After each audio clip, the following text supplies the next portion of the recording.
سلام تناب مقدام نيلومي آدالينا لكم زلنا مدبات نختكاتاتلو بخبري عدم مورينو حدشي طلبات يقرب لهم أور تحت نايز حلف عمد كام مزنت مسلطان مانشستر يونايتد السبارة بورتغالاوي هوزي مورينو كاب اسبانيان بورتغال نصاوعيت يقرب لكم زلو استفراليا معكنا زينا يقلصالو ود 55 عامت مورينو كاب يونايتد دحر مبرارو 15 مليون باوند كحسا كم استخفل زفلت يوم نخلت وقت فرعان اب اولد ترافورد صنح مورينو كاب زاغانتا مكحاسي ገንዘብ ተቀቢሉ ብምፍናዊው ናብ ካልኦት ዝኾነት ጋንታ ክኸይድ ከም ዝኽእል ዝሕበር ዘሎም በመሰረት ናይ ቀረባ ኣማኸርቲ እዛ አሰልጣኒ ዩናይትድ ሞሪኖ ዝነበሮ ውዕል ሙሉ ከም ዝዓጾቶ ክፍለት ተኻይልሎም ካብ ዝመጽእ ወቅቲ ሓዳሽ ጋንታ ክሰልጥን ከም ዝኽእል ድማ እቲ ሓበሬታ ወሲኹ የረድም ሞሪኖ ክሳብ 2020 ኣብ ኦልድ ትራፎርድ ዘጽንሐ ውዕል ከም ዝነበሩ ዝፍለጥ እዩ በዚ ኸያ እታ ጋንታ መካሓሲ 15 ሚሊዮን ፓውንድ ክትከፍል ዝተገደደት ካብ 2010 ክሳብ 2013 በዛ አሰልጣኒ ሳሊት ስፓኛዊት ሪያል ማድሪድ ደጊማ ክትመልሶ ልዑል ተኽእሎ ከም ዘሎ ጋዜጣታት ስፓኛ ይገልጻሉ ፕሬዚደንት ማድሪድ ፍሎሬንቲኖ ፔሬዝ ኣብ ልዕሊ ሞሪኖ ልዑል ኣድናቆት ከም ዘሎ ካብ በርናቦ ዝሰለኹ ሓበሬታታት የረድም ሪያል ማድሪድ ብሰንበት ኣብ ሜዳ ክልተ ባዶ ድሕሪ ምርታዓ ካብ መራሒት ላሊጋ ዘላ ባርሴሎና ብ10 ነጥቢ ማሕዲጋ ኣብ 5ይ ተርዳ ተቐሚጣ እያ ዘላ ኣብ መወዳእታ ወርሒ ጥቅምት ናይ ዝሓለፈ ዓመት ንሎፔቴጊ ተኪኡ ናብ በርናቦ ዝመጽእ ኣሰልጣኒ ሳንቲያጎ ሶላሪ ኣብ ከቢድ ወርቂ ምህላውኻ ሞሪኖ ደጊሙ ንማድሪድ ከሰልጥና ከም ዝኽእል ይዝሕበር ዘሎ ሞሪኖ ቅድሚ ካብ ዩናይትድ ምብራሩ ካብ ሰበስልጣን ማድሪድ ጻውዒድ ቀሪብሉ ከም ዝነበረ እንተኾነ ግን ኣብ ኦልድ ትራፎርድ ውዕል ከም ዘለዎ ከም ዝሓብረን ኣይርስዕን زغمزي لنكولو مورينو كابتا أسلطاني أزبارت بورتغالاويت كلب بنفيكا طلب كم زغربلو يحبر علوم بريزيدنت بنفيكا لويس فيليب بيرا اتاغانتان مورينو تكفل تسقم كم زي بلا كوان تحبره مورينو قلنا بحاقور تمليسو كسلطن كم زي دلي مسوق ربز زلوم وغنات رقጭኛት ኮይኖም ይዛረቡም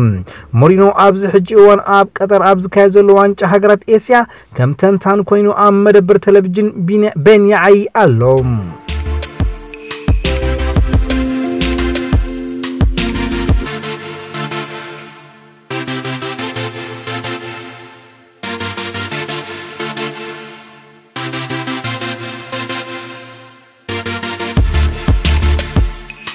حادش حق الشامبيونز ليج وتيوم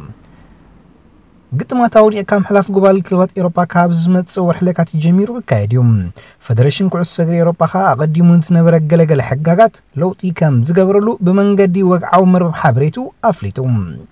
مسرت وتي زلو حقاقات حادث صوتاي ولا كوا أقدمون مسقال كانتا كوينو أبز قطمي ساتف أب قطم أولي كام حلاف قن مس حداش قانتو كوين كتصوت كفكر اليوم ازوت يزولو حدش حقي اب قطم يوروبيان ليج بن كعي مخانو اتي فدريشن بتوساخي افليتلوم بز مسرت اب زنا ورحت رمسغار ساعه دوك تصوتي ولاون اقديمم اب قطم جوبال كلبات يوروبيان ليج يساتفو مالي حداش قانتوم لبيسوم كتصوتو عدل كغبريوم مالتيوم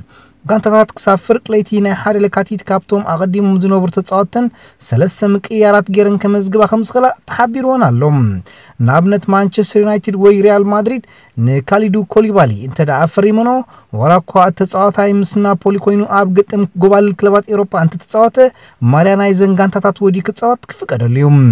زحلف عمد أليكس سانشيز أب قطم يوروبيان ليج ماليا أرسنال ودي تتصاويت منبارو أب قطم جوبال الكلات إيروبا مس يونايتد كسلف أي كألن نيروم أرسنال بوغنان أتقع أوباميانغ مس دورتموند كوينو أب يوروبيان ليج متصواتو كتك أملو أي كألت النيرام لوم عملت كن أزيز حق تسريز لهم زحلف عمد أور مقابيتون فدريشن كعس إيروبا أب قطم أودي أكام حلاف تصوتان أب توسخ ساعات ترى تسجاجيرو قانتات رابعي تصوتاي كغيرا كم زفكرلن زذكريوم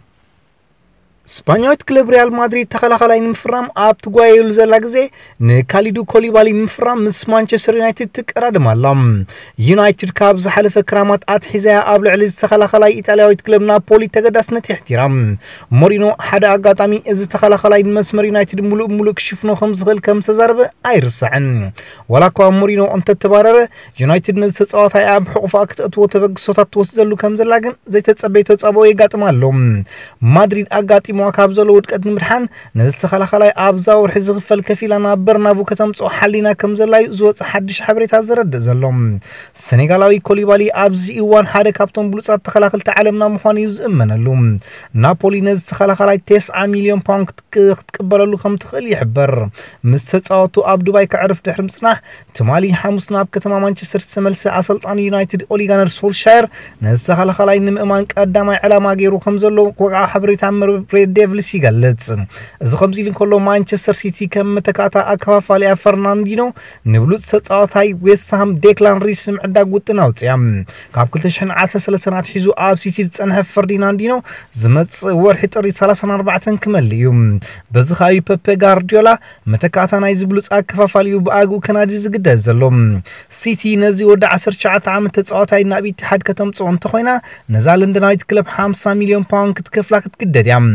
ሪስ ዝሓለፈ ወርሒ ሰሙናዊ 40,000 ፓውንድ እናተኸፍለን 5 ዓመታት ሙስ ዌስትሃም ክፃወት ተሰማሚዑ ጋርዲዮላ ነዚ መልሰይ ተፃዋታይ ቅድሚ ፈርዲናንዲኖ ካብታ ጋንታ ሙፁ ንሓደ ዓመት ብሓበር ክፃወት እዩ ሓሊኑ ዘሎ ሲቲ ኣብ ወርሕታታስ ፈርዲናንዲኖ ኣብ ዘይነበረሉ ካብ 3 ፀወታታት 2 ክትሰዓር ተራያ በዚ ኸ ጋርዲዮላ ነተፃዋታይ ዝመሳሰል ኣብ ምንዳይ ተጸሚዱ ዝርከብ ዘሎ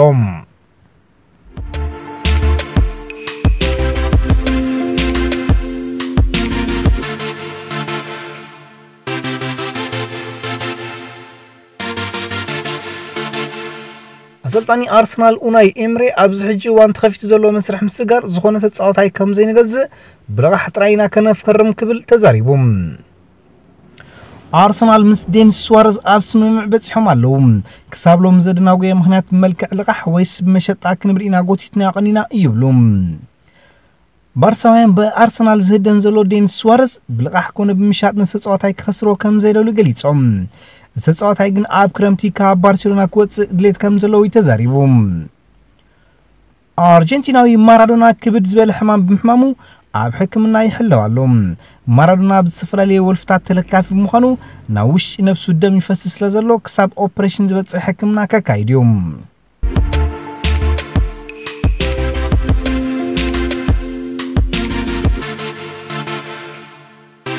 ማውሪሲዮ ፖቼቲኖ ናይ ኤሲ ሚላን ኣከፋፋሊ ፍራንክ ኬስ ንኸፈርም ናይ ሙሳ ዴምብሌ ቦታ ተተካኢ ክኾኖም ሓሰቡ ብለወሎም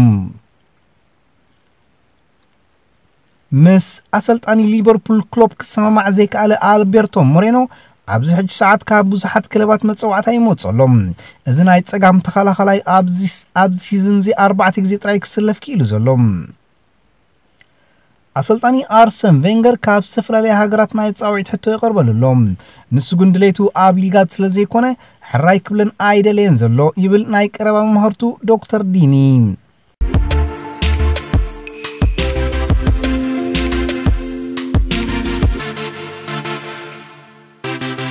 ናይ ቸልሲ መስርሕ ምስጋር ቀዳማይ ዕላማ ዝኾነ ማውሮ ኢካርዲ ካብ ኢንተር ሚላን ዘጽንሖ ሓድሽ ውዕል ተፈራሪሙ ሂጉዌን ናብ ቸልሲ ዝገብሮ ዘሎ ናይ ልቃሕ ምስጋር ኣብ ጫፍ ከም ዝበፅሐ ይግለጽ ኣሎ ኣርጀንቲናዊ ወኪሉ ሓደ ጉዳያት ክሳልጥ ለንደን ኣትዩሎ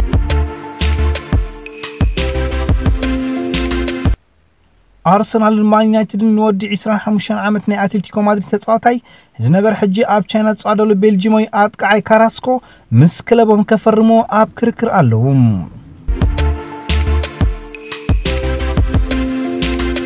ሰርጂዮ ራሞስ ሚቲ ጎል ከመዝግብ ኪሉ ወርቃዊ ሪኮርድ ኣብ ኤውሮፓ ካብ ዘለዋ ክለባት ኣብ ዝተፈላለዩ ጾታት ጎል ዝመዝገበ ተኸላኸላዩ 80 ምስ ሪያል ማድሪድ 17 ምስ ሃገራዊት ጋንቱ ስፔን 3 ምስ ናይ ቀደም ክለቡ ሰብያ ብድምር 100 ጎላት ራሞስ ኣብ ዓመት ዝጥራይ 6 ፍጹም ቅላዕ ረኺቡ ኩለን ከመዝግበን ኪሉ እዩ